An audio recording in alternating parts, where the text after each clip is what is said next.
Paolo Monesi, coordinatore nazionale dei rapporti con gli enti pubblici di Riverai Veneto, e Camilla Cantiani, direttrice dei sistemi informativi di Blue Ecoline. Oggi presentate un sistema di monitoraggio dei rifiuti che troverà la Regione Veneto come apripista a livello nazionale. Ci potete parlare di questo progetto, come funziona, quando partirà e che dati potranno essere raccolti?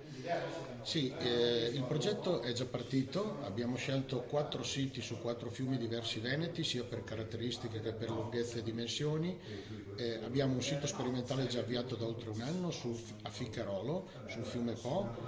Ne installeremo uno ad Adria sul Canal Bianco e sono già stati installati i siti di Eraclea sul fiume Piave e Correzzola sul fiume Bacchiglione. Questo ci permetterà di avere un monitoraggio esteso per oltre un anno, dove potremo avere poi dei dati che ci permetteranno di capire quali sono effettivamente i fiumi sui quali nel momento in cui si intende intervenire avremo il miglior risultato di riduzione dell'inquinamento dei mari, proprio perché l'80% dei rifiuti, soprattutto plastici, che si trovano nei mari è stimato che provenga dalla terraferma, quindi dall'entroterra, e il veicolo è quello dei fiumi.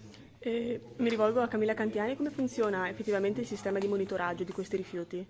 Il prodotto consiste in una centralina dotata di 2 videocamere che vengono installate lungo il corso d'acqua ad un'altezza non troppo elevata affinché si possano acquisire immagini ad alta definizione che vengono inviate a un server in cloud in cui saranno poi analizzate tutte queste immagini attraverso delle reti neurali che sono in grado di classificare il rifiuto, stabilire se si tratta di un rifiuto di tipo plastico o organico.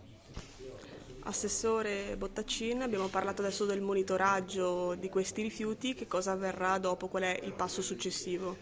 Siamo partiti un po' di tempo fa, abbiamo inserito questa tematica nel nostro piano rifiuti, l'abbiamo fatto approvare, abbiamo individuato anche i canali di finanziamento di questa progettualità di rimozione dei rifiuti. Mancavano dei dati, mancano tuttora dei dati, e quindi il primo step è quello del monitoraggio. Dopodiché, una volta realizzato il monitoraggio e avendo dei dati che ci consentono di capire dove concentrare l'attenzione in maniera prioritaria, si interviene con delle vere e proprie barriere fisiche che stiamo ancora studiando, perché devono evitare problematiche relative alla navigazione, alle portate dei fiumi, al transito libero del flusso delle acque anche in situazioni emergenziali. Quindi il tema non è così semplice, ma abbiamo già alcune idee. Abbiamo trovato in Plastic Free un interlocutore che ci ha proposto delle idee tecniche sulla nostra richiesta di intervenire, e quindi la fase 2 sarà quella di installare prima di tutto in maniera sperimentale nei punti quelli maggiormente monitorati e che hanno dato come esito la presenza di rifiuti in maniera importante, dei sistemi di trattenuta di questo tipo di rifiuti, con accompagnamento del rifiuto verso riva e poi dalla riva portati in dei cassoni che poi dopo verranno portati a smaltimento o a recupero laddove si possa recuperare. In caso di materie plastiche gran parte viene recuperata, quindi è un processo che è complesso, ma dove siamo partiti per primi, e ovviamente noi speriamo di arrivare anche per primi alla fine.